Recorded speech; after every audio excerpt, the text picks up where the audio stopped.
주신 말씀에 저희 나아갑니다. 사사기 12장 15절부터 20절까지의 말씀을 교독으로 올려드리겠습니다. 12장 15절부터 20절, 15절을 제가 먼저 받들어 봉독합니다. 마노아가 여호와의 사자에게 말하되 구하옵나니 당신은 우리에게 머물러서 우리가 당신을 위하여 염소 새끼 하나를 준비하게 하소서 하니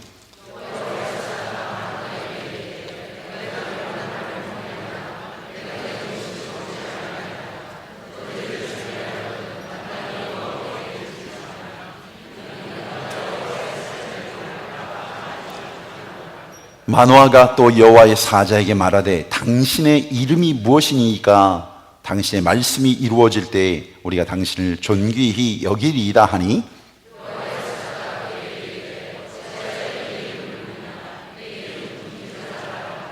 이에 마노아가 염소 새끼와 소제물을 가져다가 바위 위에서 여호와께 드리매 이적이 일어난지라 마노아와 그의 아내가 본즉 불꽃이 제단에서부터 하늘로 올라가는 동시에 여호와의 사자가 제단 불꽃에 휩싸여 올라간지라 마노아와 그의 아내가 그것을 보고 그들의 얼굴을 땅에 대고 엎드리니라. 아멘. 아멘. 아멘. 네. 페이스북에 아주 오랫동안 정말 오랜 만에 연결이 된 그런 자매님을 만나게 되었습니다. 88년도에 고등학생들을 섬기는 그 고등부에 교사로 섬겼던 분입니다. 88년이니까 꽤 지난 일입니다만 그 당시에 제가 전사로 있고 우리 자매님은 선생님으로 계셨는데 그분이 연극을 하시는 분인데 아주 연극을 열심히 또 하셨던 그 당시에도 굉장히 좀 이름이 있었던 분입니다. 혹시 아시는 분 계실지 모르지만 윤석화 씨라고 하는 분인데 그 당시에 우리 선생님들 가운데 그 강남 쪽에 있어서 그런지 뭐 탤런트도 있고 코미디언도 있고 또 우리 최수종 씨 같은 분들도 모셔다가 같이 좀 섬길 수 있었고 하는 그런 자리였습니다.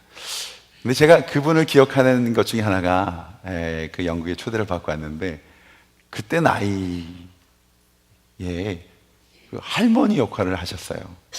할머니 역할을 하셨는데 할머니인 줄 알았어요. 너무너무 정말 우리 어르신의 역할을 지금 생각하면 그 말이 안 되는데 정말 너무너무 잘 하시는 거예요. 근데 그 연극을 뭐 3개월 정도를 이렇게 가시고 그래서 준비하는 시간까지 이렇게 하면 한 6개월 반년을 그 역에 심취되어서 그렇게 살아간다고 해요. 그러니까 가끔가다 만나면 그 연극에 후유증이 있어서 그런지 본인이 어르신인 것처럼 그렇게 할머니인 것처럼 이렇게 하는데 분명히 아닌데 어찌 보면 본인도 속으면서 하는 연극, 그래야 정말 잘하는 연극이라고 합니다. 여러분, 흉내를 낸다, 잘할 수 있습니다만 그것이 그 사람은 아닙니다. 우리 정말 그 개신교회 이 족족을 남기신 그런 참 부흥의 역사의 주인공이었던 그런 목사님이 하나님의 부르심을 받을 때 가장 가까운 리더십들에게 그런 이야기를 했습니다. 나는 목회를 죽을 둥 살둥 목회를 하였는데 이 순간 뒤를 돌아볼 때 나의 목회를 돌아보니까 내가 하나님을 위한 목회가 아니라 나를 위한 목회를 했다고 하는 고백, 목회의 성공을 위해서 했던 목회라고 하는 고백. 여러분, 주의 종으로 산다고 하는 것은 열심히 한다고 잘하는 것은 아닌 것 같습니다.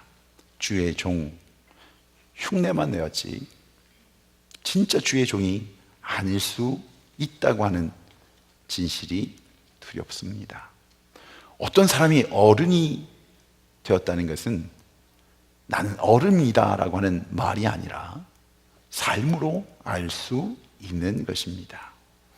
목사 흉내만 내지 않고 진정 목사다운 삶을 살아야 한다는 마음이 간절한 것처럼 여러분, 진정한 그리스도인 흉내만 내서는 안 됩니다. 사람들이 그를 보면, 이 땅에서 살아가면서 믿지 않는 자들이 우리를 보면, 우리를 볼 때 예수를 보는 것 같아야 된다고 하는 겁니다. 그것이 바로 십자가의 복음의 비밀입니다. 사랑하는 성도 여러분, 그리스도인답게 사십시다. 이 고백이 어떤 분들에게는 너무나 부담이 되는 그런 고백일지 모르지만 이것은 생명과 영원한 사망, 멸망에 대한 비밀입니다. 어설프게 믿어서는 안 됩니다. 어설프게 예수 믿는 것은 믿는 것이 아닙니다. 자, 오늘 사사기의 말씀으로 들어가면서 특별히 대강절의 말씀들을 함께 나누면서 그런 고백으로 나아갑니다. 우리 앞뒤좌우로 마음의 문을 열고 선포하는 겁니다. 어설프게 예수 믿지 마십시다. 선포하겠습니다.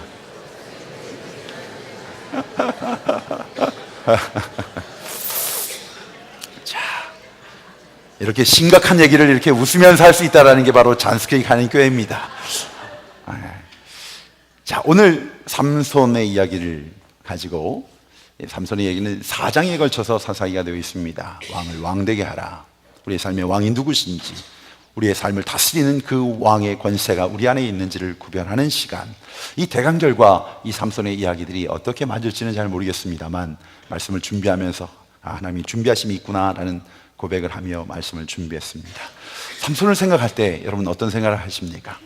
우리가 상상하는 머리가 많이 길어진 장발의 힘센 장수, 또 어찌 보면 여자들의 치마폭에 그렇게 그냥 허랑방탕했던 삶의 모습, 또 힘의 상징이었던 머리가 깎이고 그 눈이 패이고 뽑힌 채 맷돌을 갈다 죽은 사람, 어찌 보면 주일학교 때부터 가장 많이 듣던 인물입니다. 아마 교회 다니지 않는 분들에게서도 이 삼손은 영화를 통해서, 연극을 통해서, 또 희극을 통해서, 음악을 통해서, 미술을 통해서 우리에게 참으로 화제가 되고 있는 사람 이름입니다.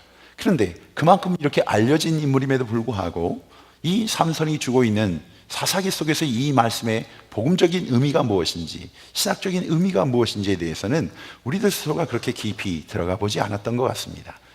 저에게는 그렇습니다.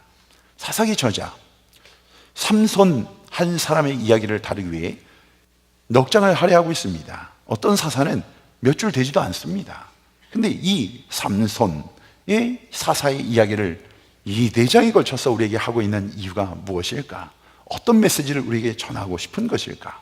하나님께서 삼손을 사사로, 나신으로 불러주셨는데 그런 구제불능의 그런 사람으로 이 땅에 살다가 죽었는데 너희는 제발 좀 개처럼 그렇게 살지 마라, 그렇게 따라 살지 말라, 그런 메시지를 위해서 그렇게 말씀을 주시는 것인가? 아니면 삼손은 나신이라고 했습니다. 포도 열매도 먹지 말아야 합니다. 시체, 또 부정한 것을 만지지 말아야 합니다. 또 머리도 깎지 말아야 하는데 이 삼손은 하여튼 그 모든 것을 다 어긴 사람입니다. 다 어기면서 살았습니다.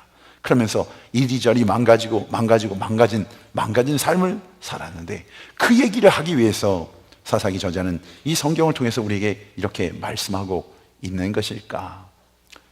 삼손의 이야기를 여러분 묵상하기 시작하면 이제 끊임없이 실패의 삶을 살고 있는 삼손의 모습을 발견하게 됩니다. 하나님의 기대, 하나님의 계획하심을 생각하지 않고 정말 자기 멋대로 삽니다.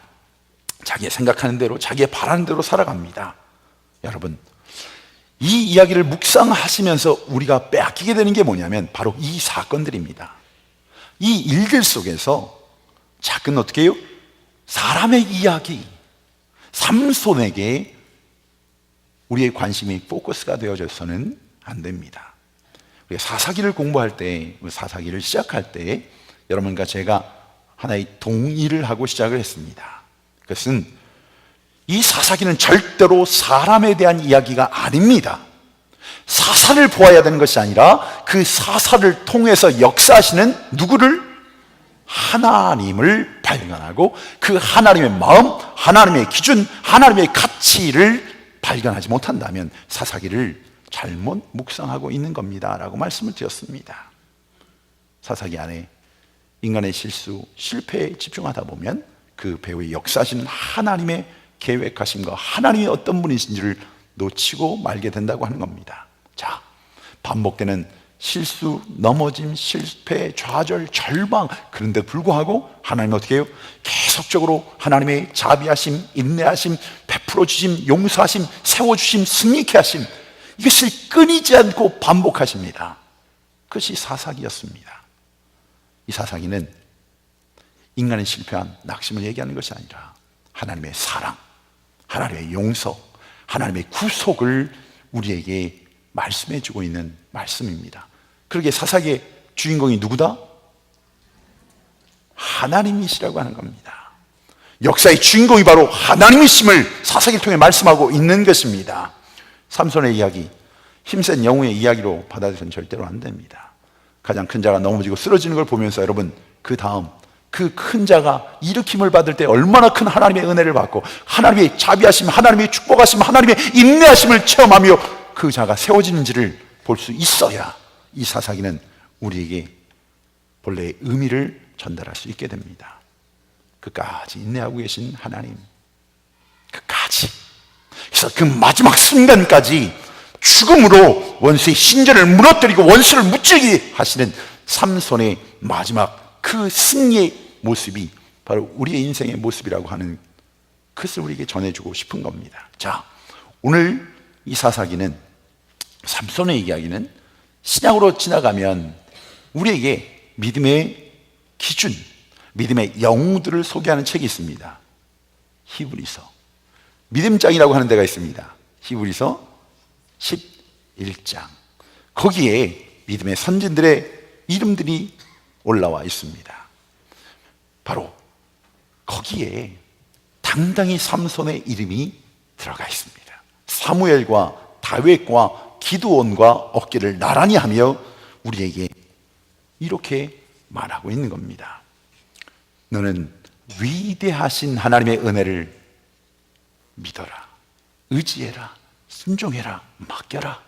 하나님의 사랑은 봐라, 나의 실수보다, 나의 부족함보다 하나님의 그 크신 사랑은 크고, 나의 실패보다, 나의 연약함보다 그 하나님의 사랑은 크고, 하나님, 나같이 못난 부족한 실수투성이의 사람이지만 하나님이 선택하신, 택하신, 하나님이 구원하신 그 하나님의 자녀를 버리지 아니하시고, 내가 한 번 넘어졌다고 신앙의 걸음을 포기하지 말라고, 하나님 다시 너에게 기회를 주실 것이라고 너의 약점까지도 품어주시는 그 하나님, 이 부족함까지도 품어주시는 하나님, 그러기에 하나님의 그 손만큼은 놓지 말라고, 마지막 순간까지 주님을 의지하라고 삼손은 오늘 우리에게 승리의 메시지를 우리에게 전해주고 있는 것입니다.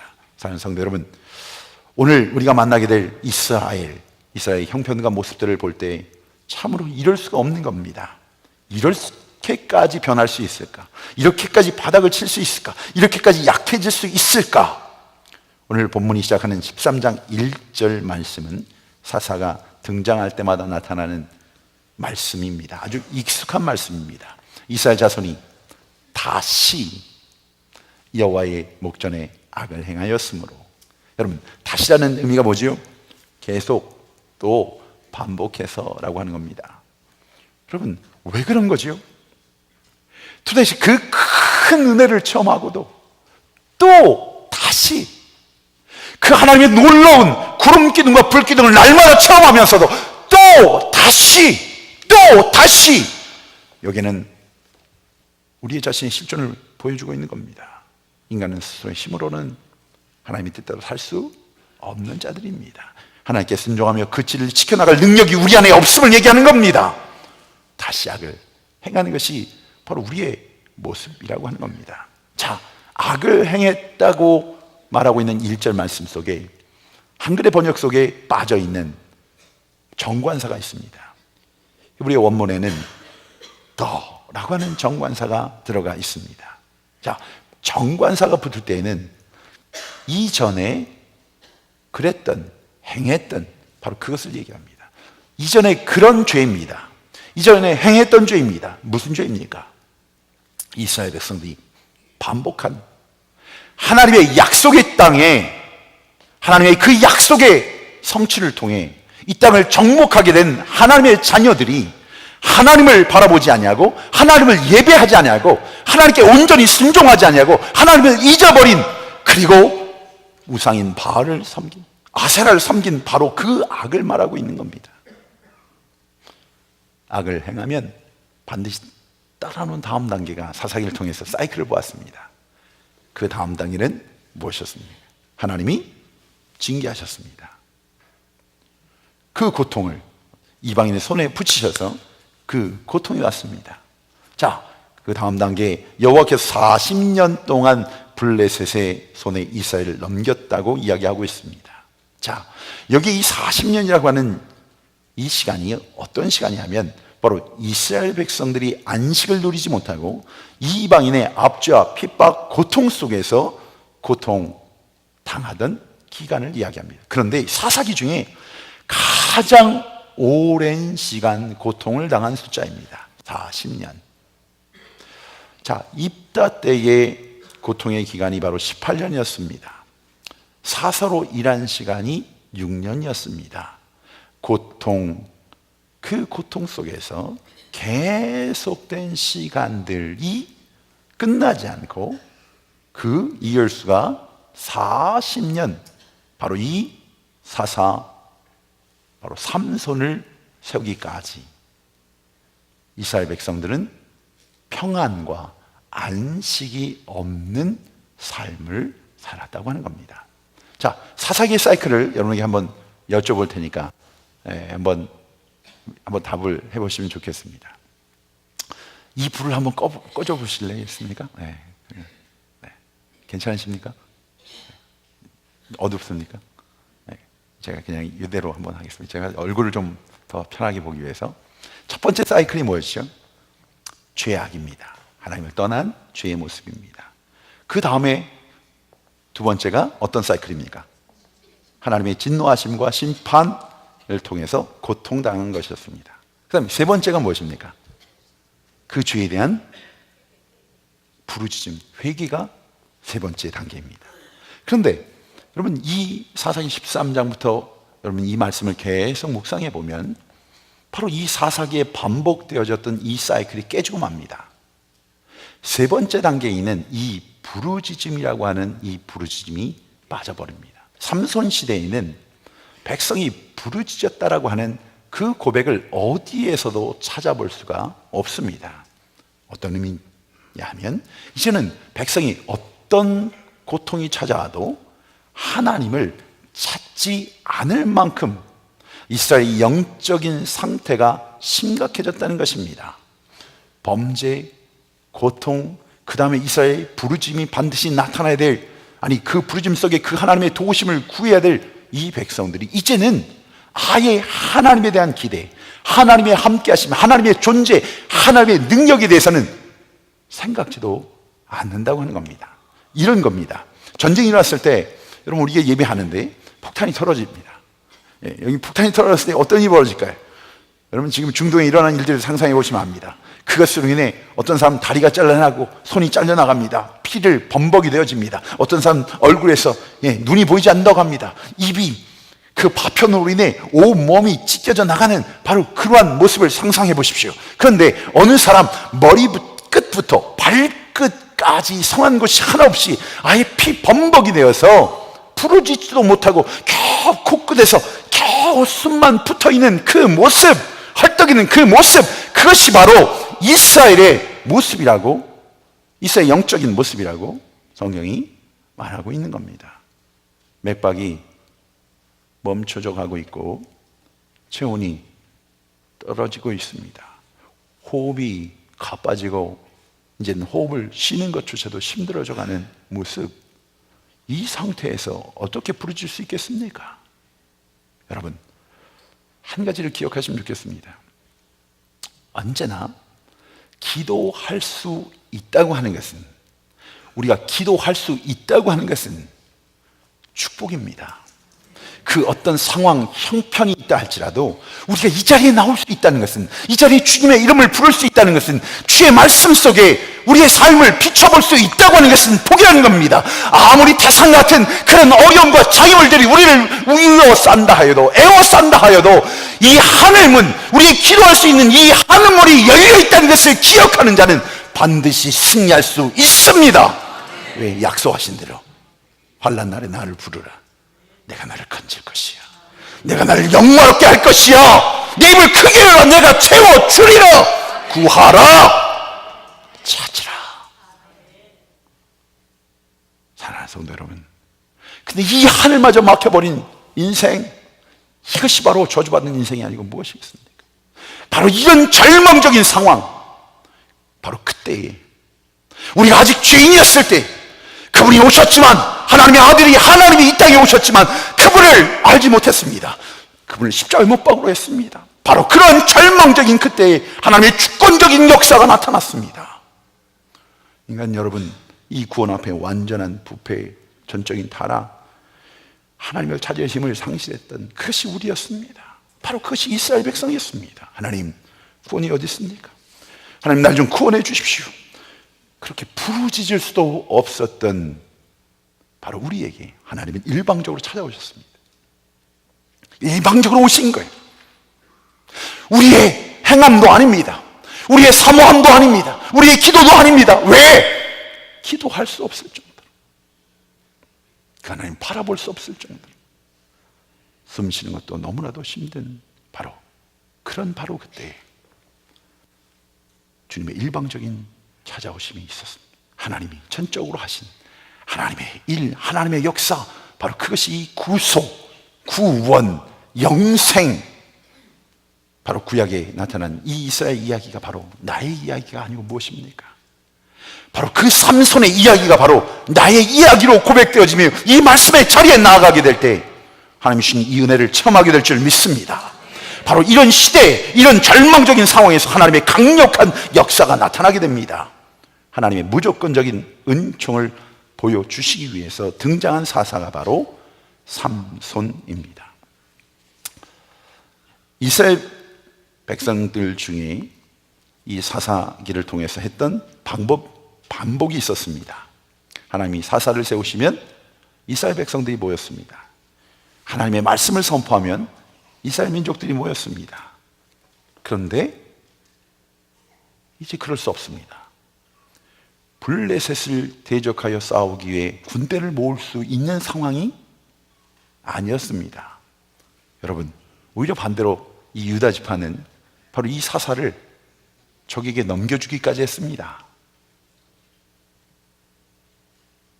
이제는 하나님은 이 하나님의 전투를 하나님의 백성을 통해서가 아니라 하나님 스스로 혼자 싸우는 전투가 시작되는 겁니다.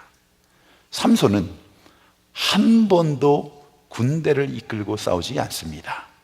이스라엘 백성들은 이 이방의 압제 속에서 고통을 당하고 있었습니다. 근데 아픈 줄도 모릅니다. 부끄러운 줄도 모릅니다. 약속의 땅이 짓밟히고 자신에게 주신 이 축복들이 빼앗기고 있는데도 부끄러워할 줄 모릅니다. 신앙과 인격이 짓눌린 채 살아가며 지옥의 삶을 살고 있는데도 하나님의 백성들이 우리가 이렇게 살 수 있느냐라고 하는 단식도, 한탄도, 후회도, 부르짐도 없었다고 하는 겁니다. 한 사람도 없었다고 하는 겁니다. 사이클의 네 번째 단계가 무엇입니까? 사사가 나타나면 이스라엘 백성들에게 평강이 주어지게 됩니다.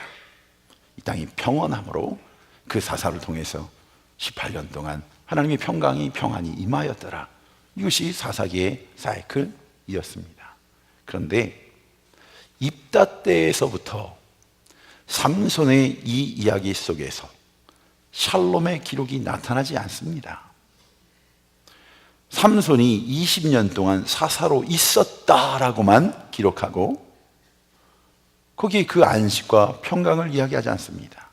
승리는 했는데, 하나님의 자녀가 되었는데 안식과 평안과 평강이 없는 삶이 있다라고 하는 거예요. 여러분, 안식을 잃어버린 안식의 땅, 약속을 기대하지 않고 약속을 바라보지 않는 약속의 땅. 오늘 13장은 바로 그러한 삶을 우리에게 보여주고 있습니다. 절망의 시대, 절망의 땅에서 이스라엘의 부르짖음도 들리지 아니할 때 하나님은 한 구원자를 준비하십니다. 2절, 불을 좀 켜주십시오. 다시 2절 말씀을 보면, 자, 소라 땅의 단지파의 가족 중에 마노아라 이름하는 자가 있더라. 자, 소라 땅의 단지파는 이스라엘 12지파 가운데 땅을 이곳에 분배받습니다. 그런데 그 땅 앞에 누가 버젓이 버티고 있냐면 블레셋이 포진해 있었습니다. 그런데 이 블레셋을 그들이 이미 두려워하고 있었습니다. 하나님이 약속의 땅으로 주셨지만 그들은 평지에 내려와 보지도 못했습니다. 그냥 험한 땅에 그냥 그대로 살고 있는 겁니다. 소라 땅에 단지파가 살았다는 것, 여러분 성서의 지리와 역사를 보면 이 사사기는 연대별로 되어 있지는 않습니다. 이 삼손의 이야기가 시절은 뒤에 있는 것이 아니라 앞으로 가야 될 이야기이기도 합니다. 초기에 있었던 이야기입니다. 왜냐하면 단지파가 북쪽으로 이사를 가기 전의 이야기이기 때문에 초기에 대한 이야기 맞습니다. 근데 오늘 이 말씀 속에 우리가 포커스해야 되는 것은 다른 것이 아니라 마노아라 하는 이름입니다. 마노아가 나이가 몇인지, 직업이 무엇인지, 형제가 몇이나 되는지 사사기전은 아무런 관심이 없습니다. 그리고 성경이 이야기하는 것처럼 마노아가 있는데 이렇게 말씀하지 않고 마노아라 이름하는 자가 있더라. 마노아의 이름에 깊은 관심을 갖고 있습니다. 삼손의 아버지의 이름이 바로 마노아입니다. 자, 본문 13장에서 마노아란 이름이 원문으로 따질 때 보면 자그마치 17번이 등장합니다. 그냥 삼손의 아버지라고 하든지 그가라고 하면 되는데 대명사를 쓰지 않고 마노아를 17번을 아주 고집스럽게 마노아를 씁니다. 그럼 마노아의 뜻이 뭐냐? 노아를 여러분 생각하시면 됩니다. 노아라는 이름, 그 노아라는 이름은 휴식입니다. 안식이라는 뜻입니다. 마노아, 그 휴식과 안식이 없다고 하는 겁니다. 마노아, 하나님께서 이스라엘 백성들에게 안식을 주리라 약속했던 약속의 땅, 그 안식과 평화를 누리며 살아야 될, 누리며 기뻐하며 감사해야 될 그 땅에 이 안식과 평화를 잃어버리고 살고 있는 마노아라 이름하는 자, 그 가정은 임신하지 못했습니다. 아이가 없었습니다. 자, 오늘 3절 후반절로 보면 이제 임신하여 아들을 낳으리니 하나님의 간섭으로 이사의 역사가 시작되는데 참 재미난 이야기는 사사기서에 반복되는 내용들이 삼손에서는 다 깨진다고 하는 겁니다. 사사가 시작될 때 어떻게 시작하면 그 활동과 함께 그 사사에 대한 내용들이 시작됩니다.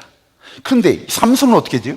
태어날 때부터, 태어나기 전부터 스토리가 시작되고 있습니다. 이것을 뭐라면 수태고지라고 합니다. 수태고지라는 것은 임신을 미리 알려주는 사건을 얘기하는 겁니다. 성경에서 수태고지로 나온 그런 부분들이 많지 않습니다. 우리가 잘 알고 있는 세례 요한의 어머니 엘리사벳이 늙어 임신할 때 천사가 나타나 아이를 갖게 되리라고 알려줍니다. 또 누구?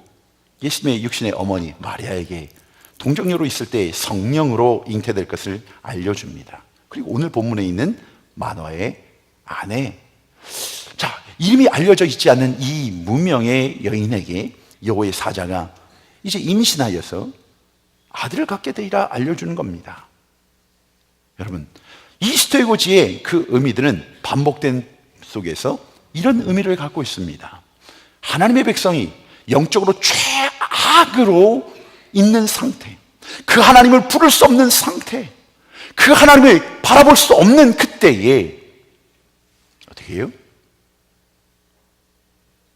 임신할 수 없는 여인에게 100% 전적으로 하나님의 능력으로, 하나님의 도우심으로 생명을 받게 됐다고 하는 바로 그 메시지를 통해 우리에게 전적인 이 구원이 누구에게 있음을, 하나님에게 있음을 알려주실 때 사용되어지는 수태고지의 그 주인공이 바로 삼손이라고 하는 겁니다. 오늘 제가 설명하고 있는, 나누고 있는 이야기를 여러분들 말씀을 드리면서 바로 그 이름의 비밀, 예수 그리스도, 이 대강절의 주인 되시는 그 주님의 나심, 그 주님의 오심, 그 주님의 십자가에 달리심, 그 그 주님의 용서하심, 그 주님의 구속하심을 기억하고 생각하는 시간이 되어지기를 주의 이름으로 축원합니다. 이 사람은 나신이라고 했습니다. 이렇게 태어난 아이가 하나님께 바쳐져서 나신이라고 되어 있는데, 이 나실이란 하나님이 특별히 쓰기 위해 구별한 사람이란 뜻입니다.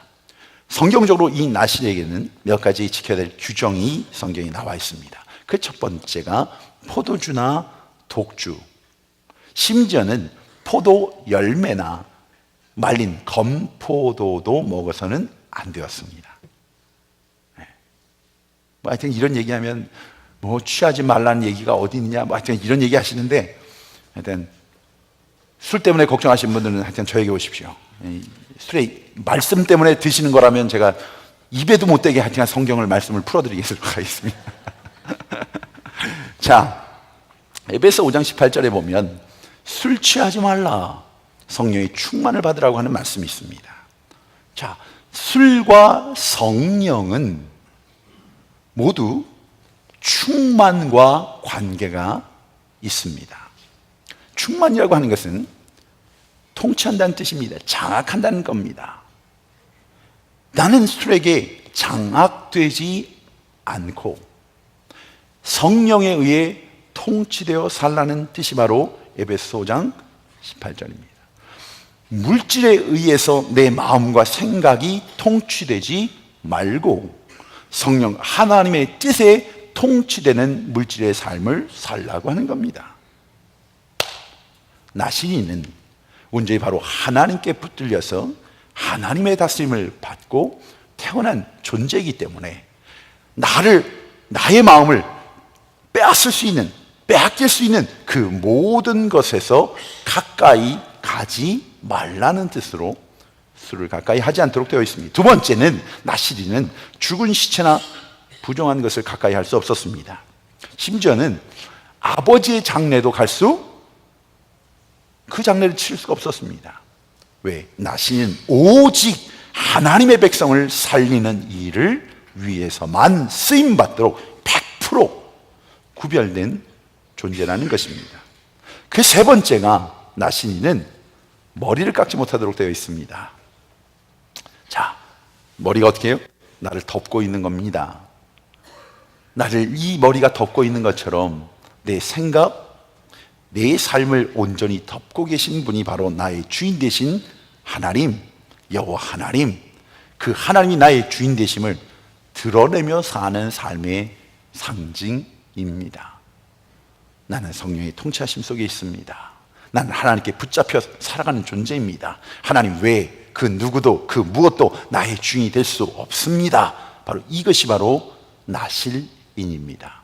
바로 삼손은 나신인으로 구별된 존재이기 때문에 삼손의 어머니도 삼손을 잉태하였을 때에 그 순간부터 포도주와 독주를 마시지 말아야 했습니다.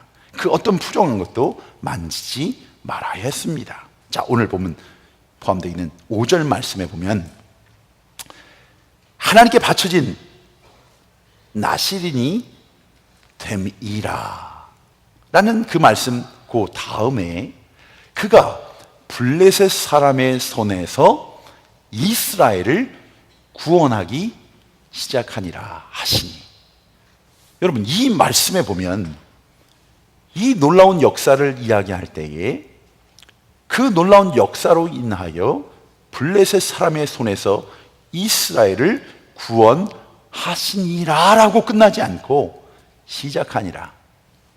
여러분 능력의 사사인 삼손조차도 블레셋으로부터, 이 세상으로부터, 이 죄악으로부터 완전히 이스라엘 백성들을 구할 수 없었다고 하는 그런 고백입니다. 다만 그 구원이 어떻게 해요? 시작되어졌다고 하는 겁니다. 구원의 작은 역사가 시작되어서 그 역사를 이루게 하신 이가 바로 부름받은 사사였던 삼손이었습니다. 이 구원의 완성은 블레셋을 놓고 볼 때에 사무엘 시대에 바로 다윗 왕을 통해서 이루어지게 됩니다. 이스라엘이 블레셋을 완전히 물리친 그 사건이 다윗 왕이 블레셋의 본거지를 완전히 멸하는 사무엘 하 8장에 가서야 이루어진다고 하는 겁니다. 그러면 삼손의 의미, 삼손의 등장은 이제 블레셋으로부터의 완전한 구원이 아니라 구원의 서막에 불과한 것입니다. 여러분, 이스라엘이 하나님의 은혜로 평온한 나날을 보내다가 하나님이 잊어버리고 악을 행합니다. 하나님은 그들을 이방의 손에 넘겨서 고통을 겪게 합니다. 그러면 그들은 그 고통 속에 하나님을 바라봅니다. 하나님을 부르짖습니다. 하나님께 도우심을 구합니다. 그때마다 하나님은 그들에게 사사를 보내주십니다. 그리고 그들을 구원하십니다. 그리고 그들에게 평강을 주십니다. 이것이 바로 사사기의 정상적인 사이클입니다. 그런데 삼손의 시대에는 이스라엘이 그런 모습이 아니었습니다. 소망이 없습니다. 소망이 없다고 해도 그 하나님 앞에 그 하나님의 이름을, 하나님께 그 도움을 구할 수도 없는 그러한 철저한 절망 가운데 빠졌다고 하는 겁니다. 이방인의 손에 묶여지고 하나님의 사람들이 끌려다니고 그들의 입과 눈이 다 가려지고 그 귀가 막혀지고. 그런데 여러분, 삼손을 통해서 우리에게 쓰시고 있는 말씀은 하나님의 인내, 하나님이 기다려주신 하나님의 사랑, 하나님의 은혜, 하나님의 능력이 얼마나 놀라운 것인가를 우리에게 보여주고 있는 것이 바로 삼손의 삶입니다. 우리가 그 말씀을 이 대강절을 통해서 우리가 함께 묵상하며 나아가려고 하는 것입니다. 절망의 시대라고 합니다. 절망의 땅이라고 하고 있습니다. 바로 그런 가정에 여호와의 사자가 찾아옵니다. 삼손의 아버지 마노아 감격합니다. 염소 새끼를 잡아 대접하기도 할 때 그때 여호와의 사자가 내게 음식을 내가 먹지 아니할 것이야. 하나님께 올려라. 여호와 하나님께 올려라. 제물로 올려드리게 됩니다. 그 불꽃이 반석 제단에서 나옵니다. 제단을 사릅니다. 여호와의 사자가 그 불꽃에 휩쓸려 하늘로 올라가는 신비한 이적을 체험합니다. 이 과정에서 오늘 본문이 나오는 겁니다. 삼손의 아버지 마노아가 여호와의 사자에게 묻습니다. 당신의 이름이 무엇입니까? 당신의 정체가 무엇입니까? 당신은 무슨 일을 행하시려고 날 찾아오셨습니까? 묻는 겁니다. 이때 여호와의 사자가 답한 답입니다. 내 이름은 기묘자라. 내 이름은 기묘자라. 히브리어는 팔이라고 하는 단어를 썼습니다. 영어 성에는 secret이라고 공동번역에 그렇게 나와 있습니다. Wonderful secret, beyond understanding. 우리말 성경엔 기묘자라고 아주 기묘하게 번역을 해놨습니다. Beyond understanding. 우리가 도무지 이해할 수 없는 비밀스럽고 기묘한 역사를 이루는 하나님. 우리의 이해로는 이 하나님의 용서하심이, 우리의 이해로는, 우리의 사고로는 이 하나님의 이 용서하심이, 하나님의 이 땅에 오심이, 하나님께서 기다려주심이, 하나님의 그 자비하심이, 하나님의 그 은총이, 나 같은 죄인이 용서함받아 하나님의 자녀가 된 이 놀라운 그 속이 도무지 이해로는, 생각으로는, 계산으로는 할 수 없는 하나님의 비밀, 그것이 바로 기묘자라고 하는 겁니다. 그것이 바로 기묘입니다. 하나님의 그 엄청난 그 사랑의 계획하심, 그 역사하심, 그 기다려주심, 아직도 우리가 죄인이면서 그 예수님을 십자가에 못 박고 있는 우리를 향해 피를 흘리시면서 우리를 사하시는 그 하나님의 용서하심을, 여러분 어떻게 우리가 그것을 이해할 수 있겠습니까? 그 하나님의 은혜를 받았다고 고백하면서 또 죄를 범합니다. 또 미워합니다.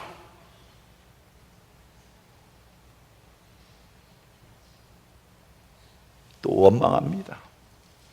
또 불평합니다. 그런 우리를 끝까지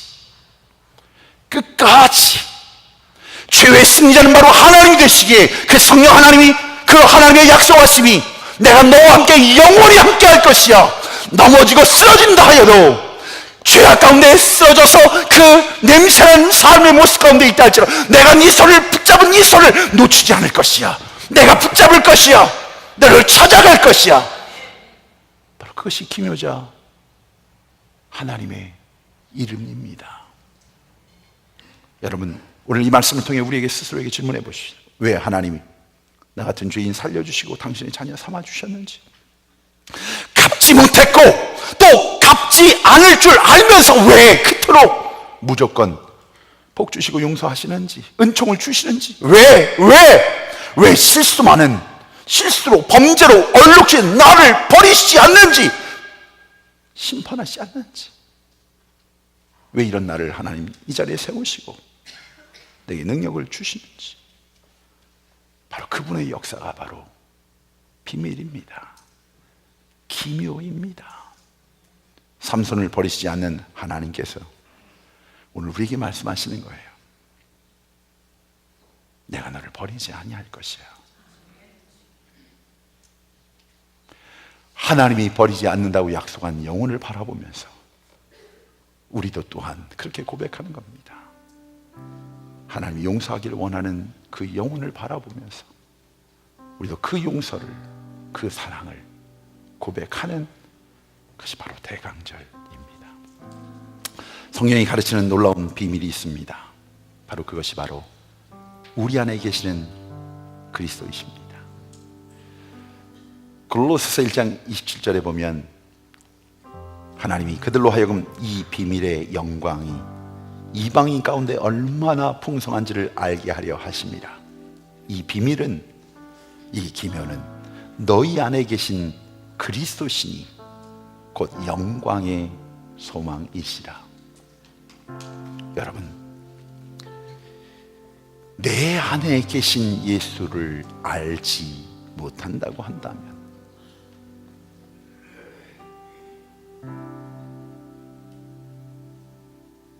그러면 구원받은 자 맞습니까? 그분을 영접하여 그분과 함께 사는 자라고 고백하면서 그분의 뜻을 원치 않습니다. 두려워하고 하지 않습니다. 그분의 통치를 받고 싶지 않습니다. 그분의 뜻대로 순종하려고 하지 않습니다.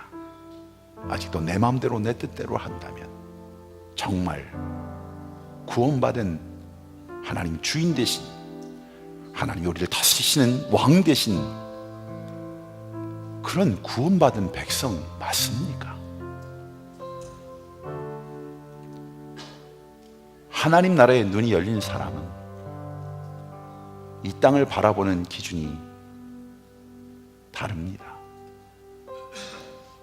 그 하나님 나라를 떠나 사는 삶, 지옥의 삶, 지옥의 형벌을 눈으로 바라볼 수 있는 사람은 오늘 이 땅에서 썩어질 것으로 염려하며 근심하며 그것으로 하나님을 대신하지 않습니다. 사랑하는 성도 여러분,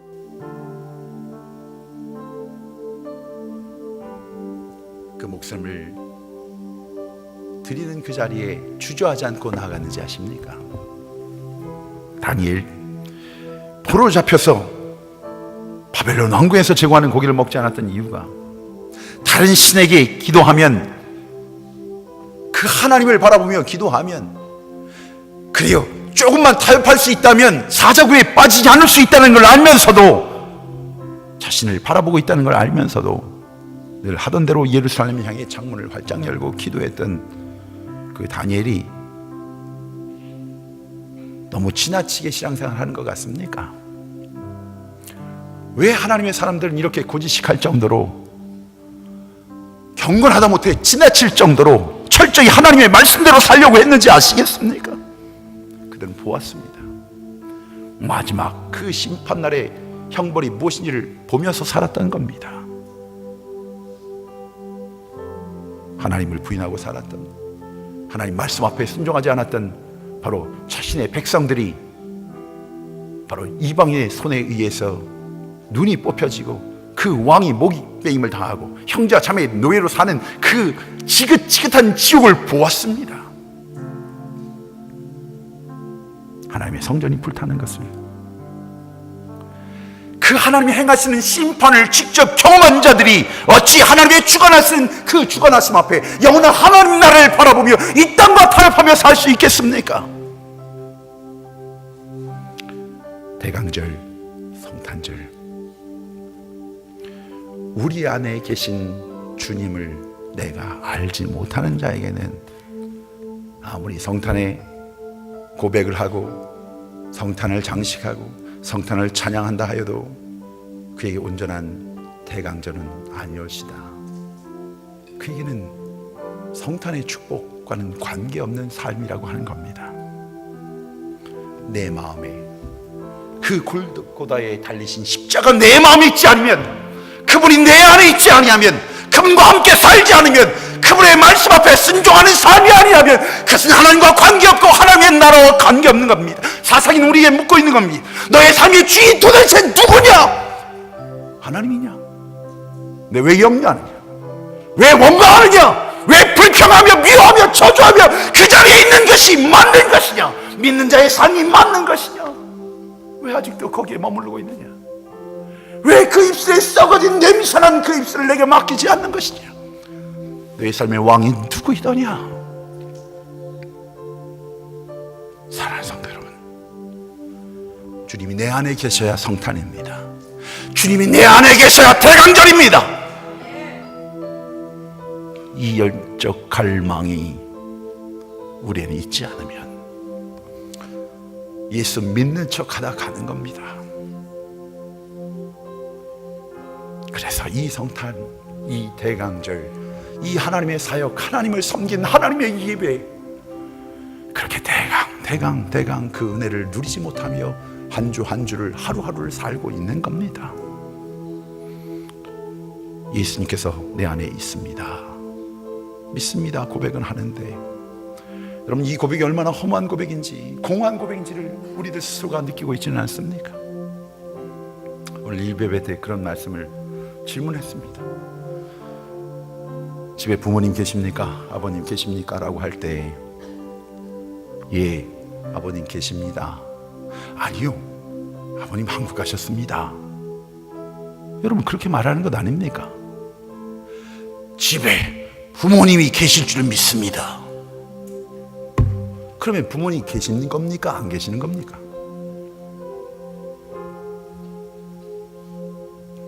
내 안에 예수께서 계신다고 한다면 그분과 동행하며 교제하는 사람에게, 맞습니다, 내 안에 바로 그 주인이 바로 예수 그리스도이십니다.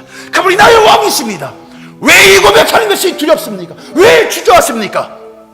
오늘 그분과 함께 그분의 말씀 앞에 사는 자, 이 성탄은 바로 2000년 전에 오신 주님을 기다리는 것이 아니라 재림주를 기다리는 것이 성탄입니다.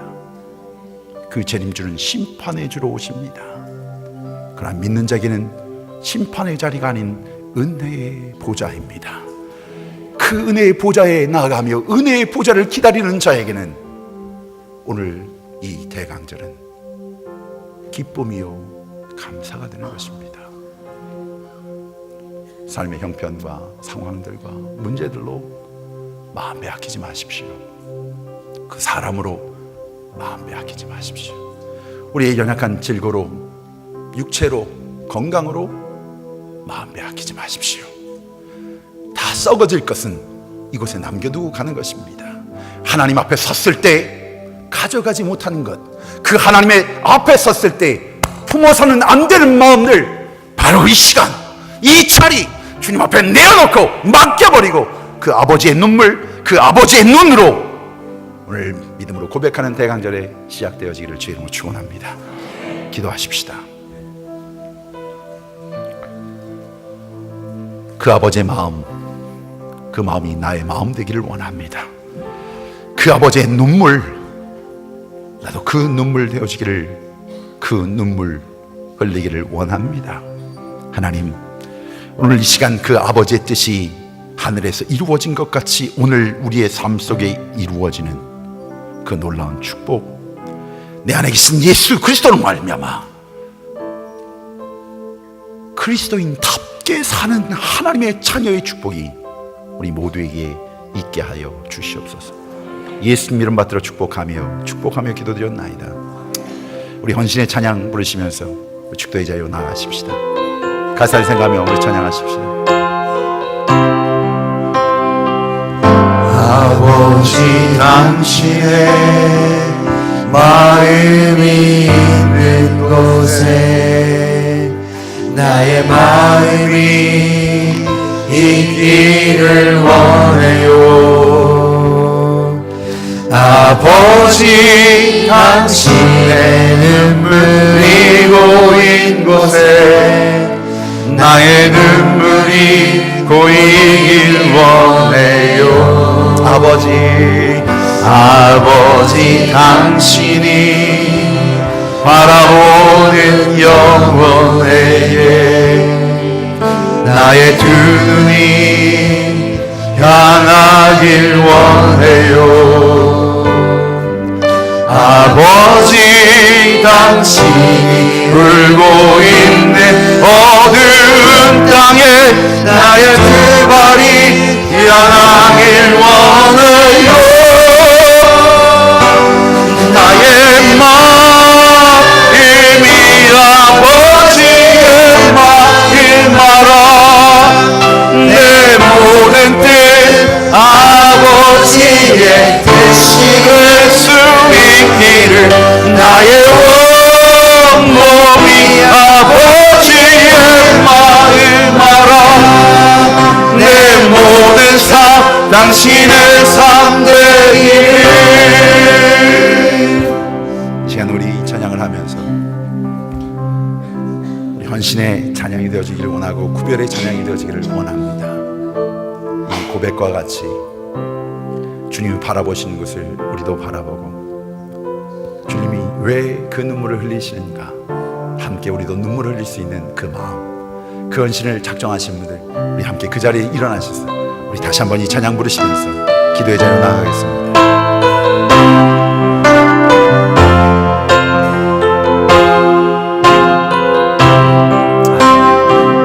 아버지 당신의 마음이 있는 곳에 나의 마음이 있기를 원해요. 아버지 당신의 눈물이 고인 곳에 나의 눈물이 고이길 원해요. 아버지 당신이 바라보는 영혼에게 나의 두 눈이 향하길 원해요. 아버지 당신이 울고 있는 어느 땅에 나의 두 발이 향하길 원해요. 나의 마음이 아버지의 마음 알아. 내 모든 뜻 아버지의 뜻이 될 수 있기를 나의 몸이 아버지의 마음 알아. 내 모든 삶 당신의 삶 되기를.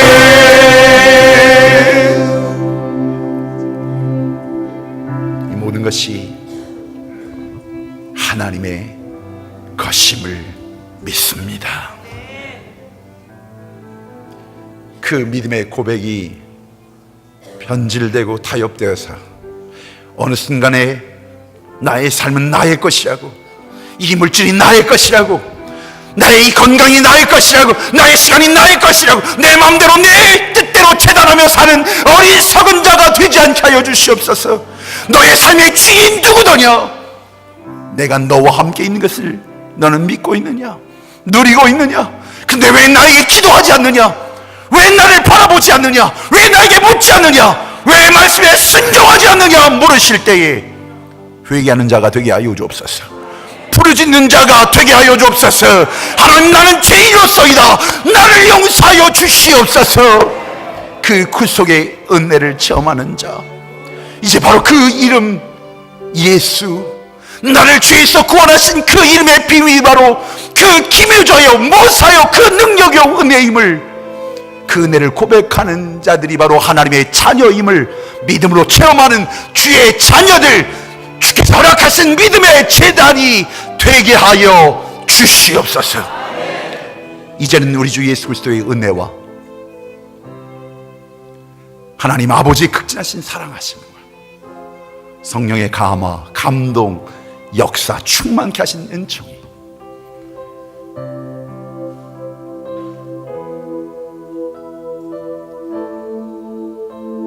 이 모든 것이 하나님의 은혜입니다. 고백하며 그 하나님의 나라를 기뻐하며 감사함으로 누리기를 원하는 주의 백성들, 한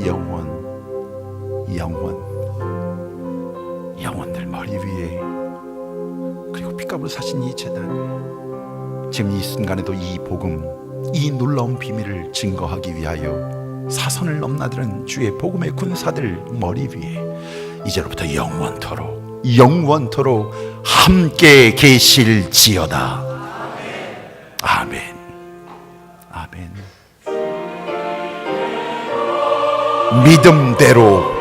믿음대로 될지어다.